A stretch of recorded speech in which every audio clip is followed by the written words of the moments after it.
ქვემოთ მოცემულ გრაფიკში ნაჩვენებია განვლილი მანძილისა და გასული დროის პროპორციული თანაფარდობა. ესე იგი, გვაქვს განვლილი მანძილი და გვაქვს გასული დრო.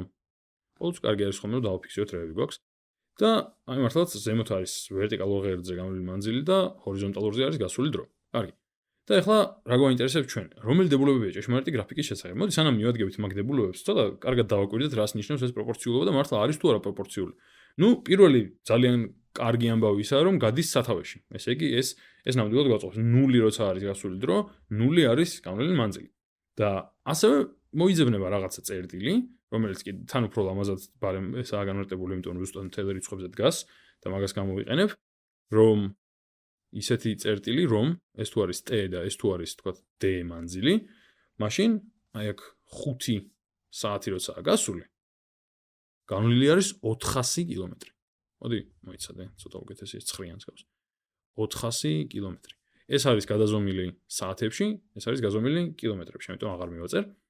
და პროპორციული დამოკიდებულება გვაქვს. აი მაგალითად სხვა წერტილი რომ ავიღოთ, თქვათ 2.5 და 200. ესე იგი 2 საათ ნახევარში 200 კილომეტრი არის გასული, თუ განვლილი. და თუ დავუკვირდებით, შეფარდება მართლაც მუდმივი რჩება, იმიტომ რომ 400 გაყოფილი 5-ზე არის 80 და 200-იც გაყოფილი 2.5-ზე არის 80-ის ტოლი. ან მეორენაირად შეგვიძლია შევხედოთ, როგორ გადავიდე 2.5-დან 200-ზე, ან როგორ გადავიდე 5-დან 400-ზე, უნდა გავამრავლო 80-ზე. და უნდა გავამრავლო ესეც 80-ზე. აი ეს არის ზუსტად დამოკიდებულება და პროპორციული დამოკიდებულება რჩება d გაყოფილი t-ზე არის მართლაც 80 და ეს 80 თან არა მხოლოდ რიცხვი არის კილომეტრი საათში. და ეს არის ჩვენი პროპორციულობის კოეფიციენტი. ეს არის და ეს. კარგი, ახლა მოდი მივხედოთ საქმეს. ესე იგი, რომელი დებულებებია ჭეშმარიტი გრაფიკის შესახებ? მოდი ვნახოთ. პირველი დებულება ამბობს ესეთ რამეს, რომ a წერტილის, აი ამ წერტილის ვერტიკალური კომპონენტი წარმოადგენს 4 საათში განვლილ მანძილს. მოდი ახლა ვნახოთ, ვინაა საერთოდ a წერტილი. a წერტილის კოორდინატები რა არის? კოორდინატები როგორ იწერება? ჯერ x ღერძი 5 და მერე y ღერძი, რომელიც არის 400. ახლა y ღერძი ვახსენე და მართლაც y ღერძის ანუ სიმაღლის აი ვერტიკალური კომპონენტი, ხო? არის მეორე წევრი აქ, აი ეს 400 და ეს 400 აჩვენებსო 4 საათში განვლილ მანძილს. ახლა ვნახოთ. გვიწერია აქ 5 ქვემოთ, 5-იანი. და აქ გვაქვს 400 კილომეტრი. ესე იგი, უბრალოდ აცდენილი არის. აქ რომ ეწეროს ახლა 5 მაგალითად, 5 საათში განვლილ მანძილსო, ხო? მაშინ კი ბატონო, იქნებოდა რომ 5 საათს შეესაბამება 400 კილომეტრი, მაგრამ აქ წერია 5, აქ წერია 4, ამიტომ ნუ ეს არ არის სწორი. რომ ყოფილიყო დებულება რომ a წერტილი გვიჩვენებს 5 საათში განვლილ მანძილს, მაშინ მართლაც 5 საათში განვლილი იქნებოდა 400 კილომეტრი. აქ არის კილომეტრები, აქ არის საათები. ყველაფერი ლოგიკურადაა. შემდეგი 1 საათში განვლილი მანძილი გვიჩვენებს, კი არა, 1 საათში განვლილი მანძილი 80 კილომეტრია. მოდი ვნახოთ. ესე იგი, ორნაირად ვნახოთ ეს ერთი ისე თვალის ზომით როგორც იტყვიან. ეს არის 1 საათში განვლილი მანძილი, ეს 1 საათი და მოდის აი აქამდე. ნუ ცოტა ზემოთ ალბათ, ოდნავ უფრო ზემოთ. ესე იგი, შეიძლება მართლაც 80-ია, მაგრამ ვერ ვადგენ გრაფიკით კარგად, იმიტომ რომ ნუ ზუსტი და ისეთი გრაფიკი არ არის, რომ მაჩვენებდეს. ამიტომ რა ვქნა? მოდი ავდგები და გამოვთვლი, რატომაც არა. მე ხომ ვიცი რომ 400 კილომეტრი არის განვლილი 5 საათში. ეს რას მეუბნება? ეს მეუბნება რომ სიჩქარე არის 80 კილომეტრი საათში. 80 კილომეტრი 1 საათში. ასე რომ 1 საათში განვლილი მანძილი მართლაც 80 კილომეტრია. ზუსტად ეგაა სიჩქარე. შესაბამისად, მეორე ვარიანტი არის სწორი და ამიტომ მესამე ვარიანტიც არასწორია, იმიტომ რომ ნუ ერთი ვიპოვე და არც ერთიო ხო არ ვიტყვი. ასე რომ ეს იყო და ეს. კარგი, მოდი გადავიდეთ შემდეგზე. შემდეგი ამბობს ესეთ რამეს. სურსათის მაღაზიაში იყიდება გოგრები. გოგრების მასებსა და ფასებს შორის დამოკიდებულება არის ქვემოთ მოცემული გრაფიკზე. კარგი, ესე იგი, გვაქვს ასეთი დამოკიდებულება, ზუსტად არ გვაქვს რიცხვები მოცემული ჩანაწერში, მაგრამ გვაქვს გრაფიკზე. და ეგ კარგი. და მოდი ვნახოთ ახლა ისევ, ნუ პირველი რასაც ვაფასებთ არის რომ სათავეში გადის და რაღაც სულ ერთ ხაზზე არის, ანუ ყველა წერტილი დაუკვირდეთ სხვათა შორის აქაც, რატომ არის ეს პროპორციული დამოკიდებულება? იმიტომ რომ სათავეში გადის ეს ხაზი, ანუ ხაზი რა წრფე და ნებისმიერი წერტილი ამ წრფეზე არის ამ დამოკიდებულების, ამიტომ არის პროპორციული დამოკიდებულება ეს, ხო? აი ეს a წერტილიც წრფეზე მდებარეობს.